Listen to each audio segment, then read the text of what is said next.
আসসালামু আলাইকুম সবাইকে।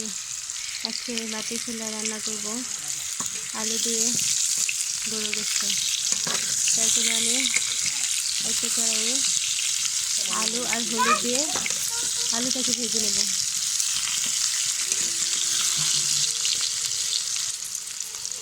আলুটা ভাজা হয়ে গেছে, এখন তুলে নেব।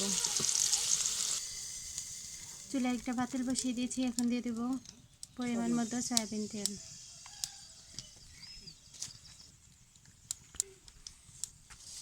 এখন দিয়ে দিয়েছি হলুদ গুঁড়া,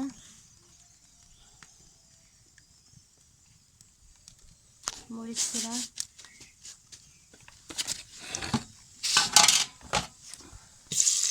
পেঁয়াজ কাটা,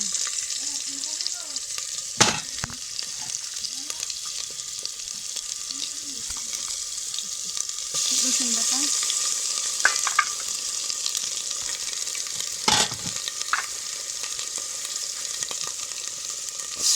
আদা বাটা,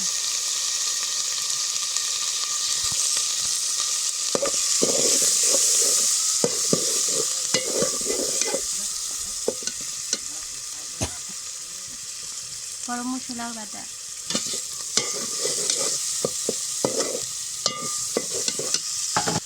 এখন দিয়ে দেবো গরম পানি। এখন মশলাটাকে ভালোভাবে কষিয়ে নেব। এখন দিয়ে দেবো আগে থেকে ধুয়ে রাখা গরুর মাংস।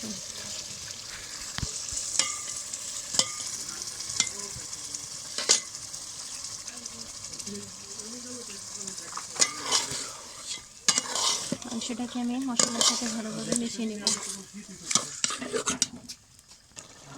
আমার শাশুড়ি মা কিন্তু সব কিছু বেটে দিয়েছে, তেজপাতাটা ওইখানে বেটে দিয়েছিল। এখন ঢেকে দেব। এখন দিয়ে দিব পরিমাণ মতো লবণ। আমার শাশুড়ি মা কিন্তু রান্নাটা করতেছে, আমি শুধু ভিডিও করতেছি।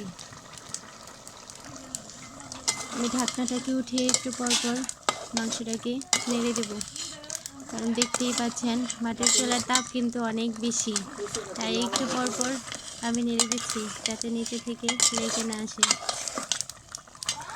মাটির চুলার রান্না কিন্তু অনেক মজা হয়। তার উপর আমার শাশুড়ি মায়ের দেওয়া সব মশলায় বাটা মশলার রান্নাটা কিন্তু আজকে অনেক বেশি মজা হবে।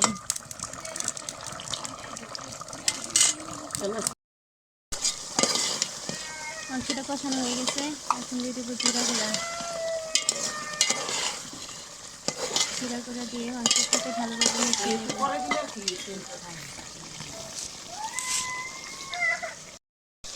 এখন দিয়ে দিয়েছি টমেটো।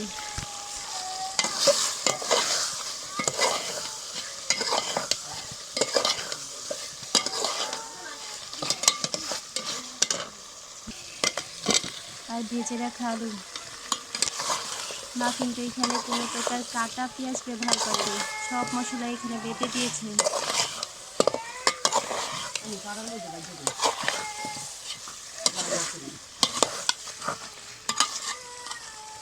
দিয়ে দেবো পানি, আমি গরম পানি দিয়ে নিয়েছি।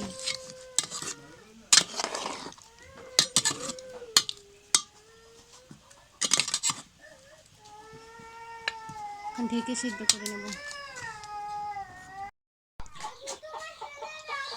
গরু মাংসটা কিন্তু রান্না একদম কমপ্লিট।